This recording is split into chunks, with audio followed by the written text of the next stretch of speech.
How do you find the area of a parallelogram using cross product? Previous video talked about how to solve cross product. Watch the stutter. And now I'm going to show you how to solve for the area of parallelogram using cross product. I'll write that down. Area. Hold on, let me use this pen real quick. Area of parallelogram using cross product. Okay.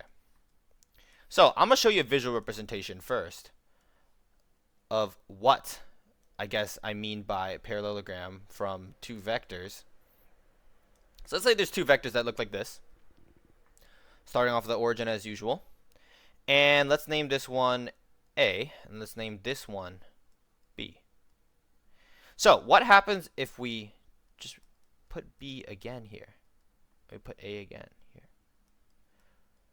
Technically, these two A vectors are the same thing. That's why I named them the same thing.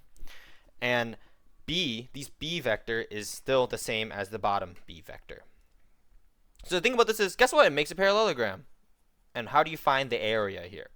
Well, the area of this parallelogram is actually just the magnitude of the cross product between these two vectors. So let's say A was, I don't know, let's name it at the bottom here. A is this looks like a 1, I don't know, 2, 0. Okay, and this representation, it could be, this also works when you have 3D vectors as well. You know, like this doesn't matter, right? I'm just drawing the 2D plane so that it's like comprehensible for you guys, because I don't think I can just go on Desmos and do this. I feel like it's a little more confusing. But basically what happens when you're making a parallelogram using vectors is just copying on A onto the tip of B and B onto the tip of A, and guess what? You get a parallelogram here. So let's say B is, I don't know, this looks like a 3, 0, 0, right? Let's find the cross product of this. But, never mind. I don't think I should talk about that right now. But, okay, let's solve for the cross product of this. Let's use the previous trick that we talked about in the previous video. Okay, let's go, solve for I. I is equal to, and I'll just go over the trick again in case you forgot about that. But I is equal to, and I made a cross here. I is equal to 2 times 0, which is 0, minus 0. 1, 2, 0, 3, 0, 0 again. Solving for J now, so we cross off the J row. Go to the top right of the X, and we make a cross starting off at the top right of the X.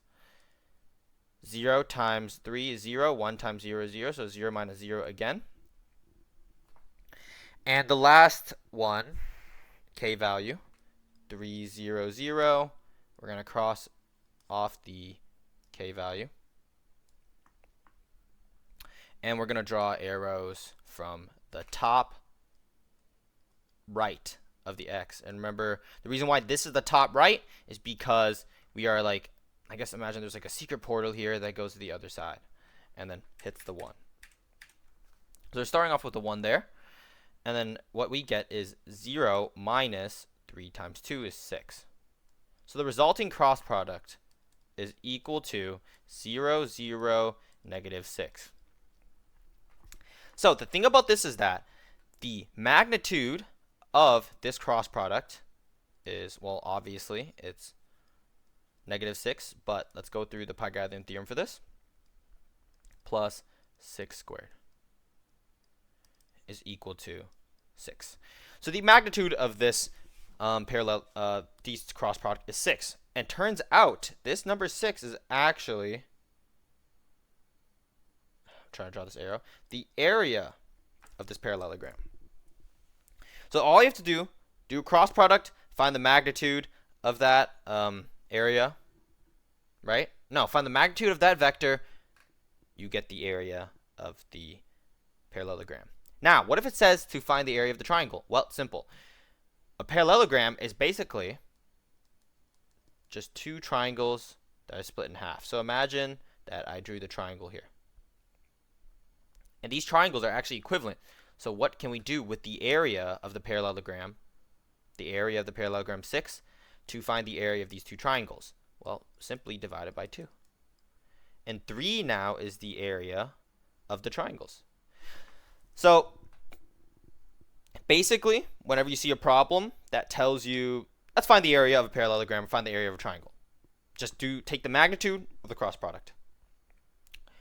If it's the area for the triangle, divide your resultant answer by 2. That's really the only difference. Let's go through some practice problems real quick. I think I'll go through 2 practice problems. I don't know. This is honestly really just cross product. But let's say that we're given vector u. Let's call it u instead of ab now. Let's say like 3, 4. I don't know. That's ugly 4. 3, 4, 6. Okay. See, we're given vector v now. 1, 8, and like -3 or something. I don't know. Something random. Let's find the cross product of these 2 vectors. Let's write down our little neat trick that I like to use. So u cross v is equal to, so we're solving for I first. Let's cross off I. Let's make our arrows. Go to the top right of the x. Make a cross with our arrows. And then multiply into those crosses, starting with the circled number. So 4 times -3 minus 8 times 6, comma, let's write our numbers again, do our little diagram table thing, cross off j, the j row, because we're solving for the j values, we cross it off. Go to the top right of the x, circle this, and then make a cross with the arrows. Let's write this down. 6 times 1 minus 3 times -3. We're going to write our numbers again. So now that we are solving for the k values, we cross off the k values. We're going to go to the top right of the x over here. Oh, but there's nothing on the right. Imagine there's like a little portal here that goes all the way. This arrow goes all the way through and then comes out the other side. Okay, let's remove that arrow. Make a cross with the arrows. And do 3 times 8 minus 1 times 4. When we solve for everything here, we get -12 minus 48 is -60. 6 times 1 minus or plus 9. So 6 plus 9 is 15. And what is this? 24 minus 4 is 20. So we actually just got to find the magnitude of this resultant cross product vector. And then now, let's write the magnitude. I don't know here. Magnitude is 60 squared plus 15 squared plus 20 squared. This is equal to, yeah, I got to pull up my calc, guys. Hold up. I'm going to grab it from my backpack. It's right next to me. Calc is short for calculator, by the way. Yo, how long is Ninja going to drag the low taper fade meme? Okay, 15, 20 squared. Okay, the answer is 65. Whoa, did I get a pi guy in there triple on accident? Yeah, this was not intentional. It was not supposed to look like a good number. But the area of this parallelogram formed by vectors u and v. So area of parallelogram formed by vectors u and v is 65. Now, what if we wanted to find a triangle formed by these two vectors? Just divide 65 by 2. So triangle is 65 over 2.